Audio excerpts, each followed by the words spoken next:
આજ તો આપણે બનાવશું ચોખાની ખીર. તો તે માટે આપણે કયા કયા મસાલા લેશું તે તમને બતાવશું.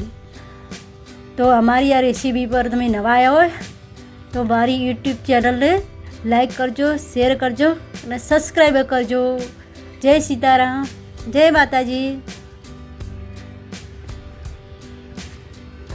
તો આપણે આવી જ ખીર બનાવવાની છે. તો ચલો આપણે બનાવીશું ખીર. તો તે માટે આપણે કયા મસાલા લેવાના છે તે તમને બતાવીશું. તો ચલો અહીં લઈ લઈએ મસાલા. તો જો મેં બધા મસાલા એકસાથે લઈ લીધા. ચોખા, દૂધ, ખાંડ, દ્રાક્ષ, કાજુ, એલાચી, બદામ ને કાજુને મેં જણા સાઈડના ટુકડા કરીને લઈ લીધા. હવે એક આપણે તપેલું લઈ લઈશું.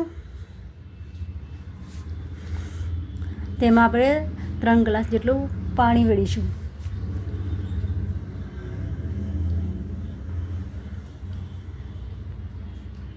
આપણે પાણીને ગરમ કરવા મૂકી દઈશું. આપણે પાણી ગરમ થાય એટલે આપણે ચોખા જે હતા તે સારી રીતે 2-3 પાણીએ ધોઈ લઈશું. આપણે ચોખાને આવી રીતે હાથની મદદથી મસળીને ધોવાના છે, મોળી. તો આપણા ચોખા ધોઈ જાય. આપણે પાણી કાઢી લઈશું અંદરથી. તો આપણા ચોખા ધોઈને 2-3 પાણીએ તૈયાર કરી લીધા હતા. હવે આપણું ગરમ થઈ ગયું છે પાણી, તેમાં આપણે ચોખા બધા એડ કરી દઈશું.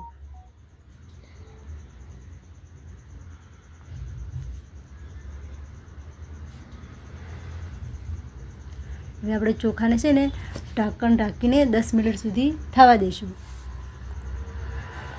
તો જો આપણી 10 મિનિટ થઈ જતી, આપણે ચોખાને થઈ જાય તે જોઈ લઈએ. તો જો આપણા ચોખા થઈ જતા,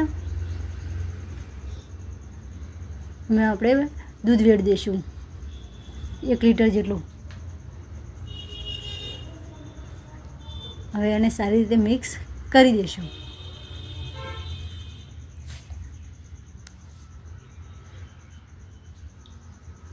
તો આપણું દૂધ પણ ચોખા રીતે સારી રીતે મિક્સ થઈ જતું.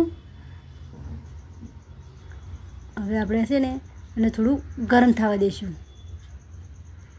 ગેસને ફૂલ કરી. હવે આપણે એમાં ખાંડ એડ કરીશું. ખાંડ તમારે જેટલું ગળ્યું ખાતા હોય એ પ્રમાણે તમે ખાંડ એડ કરી શકો છો. ખાંડને પણ આપણે આવી રીતે સારી રીતે મિક્સ કરી દઈશું ચમચાથી. અને ગેસને આપણે ફૂલ સાઈડ રાખશું. ફૂલ રાખશું એટલે કે જલ્દી ગરમ થાય.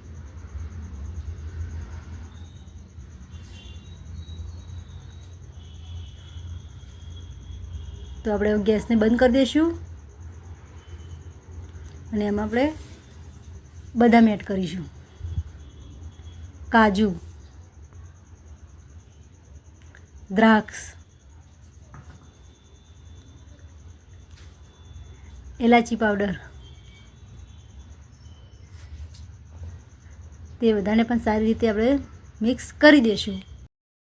તો જો આપણી ખીર બનીને સારી રીતે તૈયાર થઈ જતી. તમે એકવાર ઘરે આવી રીતે ખીર બનાવશો તો ખાવામાં બહુ ટેસ્ટી અને બહુ જ મજા આવશે. તો જો આપણી ખીર બનીને તૈયાર થઈ જતી. તો તમને અમારી રેસીપી ગમી હોય તો મારી યુટ્યુબ ચેનલને સબસ્ક્રાઈબર કરી દેજો. જય સીતારામ, જય માતાજી. અને અમારા નવા વિડીયો જોવા માટે સબસ્ક્રાઈબર કરી દેજો.